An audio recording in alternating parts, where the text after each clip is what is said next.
Welcome to Britain Fights Back. This leader of the opposition, a former director of public prosecutions, Mr. Speaker, so he spent most of his time prosecuting journalists and failing to prosecute Jimmy Saville, as far as I can make out, Mr. Speaker. What we do know is Starmer is friends with Khan. He's a friend of mine, right? And like Starmer, Khan has covered up the grooming and torture of our children. The question is why, and the answer is not as obvious as you might think. Another question, still asked today, is why Starmer didn't prosecute Saville, and to be honest he has told so many lies, none of his statements hold water. In fact, Starmer's answers portray him as the whip boy, but whip boy to whom? Obviously knew about the investigation into Jimmy Saville, but I thought at that time that there simply wasn't the evidence, the testimony simply wasn't compelling. Also, Saville did have a great standing with people, and so the threshold for any action taken was always going to be higher, and some of the claims felt slightly frivolous. We felt that threshold wasn't met at that time. And here he is a few years later. Your version of events. You said you take full responsibility for every decision the Crown Prosecution Service made when I was Director of Public Prosecutions. Does that still stand? Yes, of course. Every single decision? Yes. Including the decision, didn't cross your desk, you say, but the CPS's failure to prosecute Jimmy Saville. Do you accept responsibility for that as the guy in charge? The first I knew about this was after he died. I tried to work out the connection to this ring of pedo-secrecy that holds both Starmer and Khan so tight, they'd rather sell our children than betray an ideology or perhaps a master. Obviously they both belong to the Labour Party. They're both Fabians, and both were human rights lawyers. But there's something else, something dirtier. I searched through publications, old and new, but can find no pedo activity directly associated with the Fabian Society. So that seems to be a dead end. Yes, Labour have had their share of pedos, but then, so has every political party. Seems to me, the higher one climbs in society the more domineering, decadent, and self-serving one's peers become. It seems the minimal requirement is to leave your humanity on the first step of your climb, if you really want to play with the big boys. Personally, I couldn't give a bugger who you play with, just don't touch our kids, don't use our children as payment.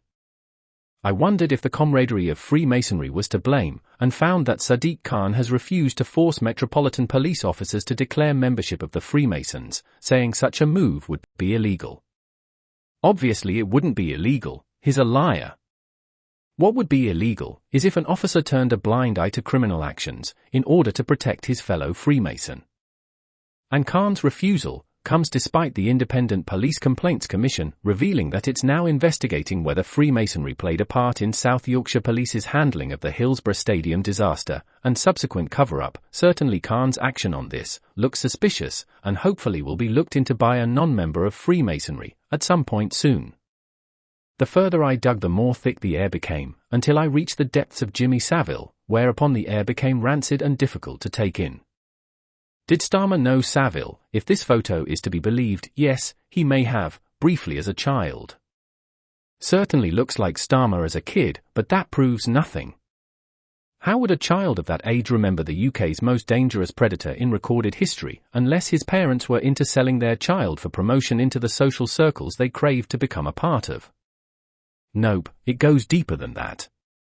Parties at Prime Minister Tony Blair's country retreat Chequers brought about disturbing reports, such as Jimmy Saville harassed the wife of a record label boss at a dinner party hosted by Tony Blair at Chequers.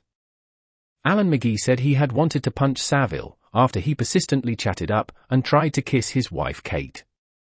The Labour donor, who discovered rock band Oasis, said he resisted only because he did not want to embarrass Blair. McGee stated, "I used to love Jim Fixit when I was a child. Thank God my request was never accepted." McGee, who donated around £100,000 to Labour, added, "I couldn't tell Saville was a pedo, but there was an edge to him, a quiet menace, the threat of violence. I come from Glasgow," he said, "and I can tell when someone is dangerous. I could tell he was connected." Personally, I tend to think of Blair as the Antichrist, but where's the connection to Starmer and Khan? Hold on to your hats, and hold your breath, the stench is about to become overpowering, with legally backed up facts. Starmer was one of the founding members of Doughty Street Chambers, joining in 1990. Their main money-earning game was human rights and immigration.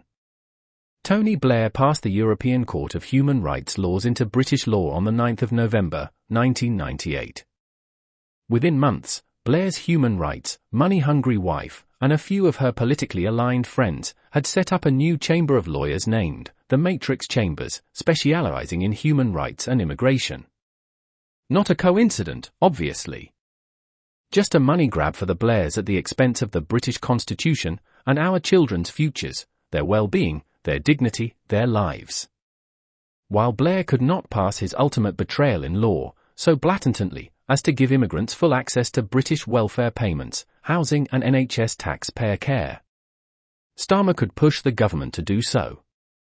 And did. This was not just another case in court, this was Starmer, the whip boy on a promise. The destruction of our Constitution was sealed by a decadent Marxist troupe. You scratch my back, I'll scratch yours. In 2008, Starmer became Director of Public Prosecutions and head of the Crown Prosecution Service, with a little help from his friends, holding both positions until 2013. Starmer left the chambers he'd set up, obviously there was more money to be earned, and joined Blair's wife at the Matrix Chamber in 2012. And what about Khan? Well, he was on the outside looking in. A non-plus, a wannabe, and the tosspot did whatever was needed to reach the top of the dung pile. London children weren't just offered up, they were given as payment. You can leave your thoughts in the box below, and become part of our fast-growing community. Until next time, I'll just say stay calm, stay safe, and we'll chat again soon.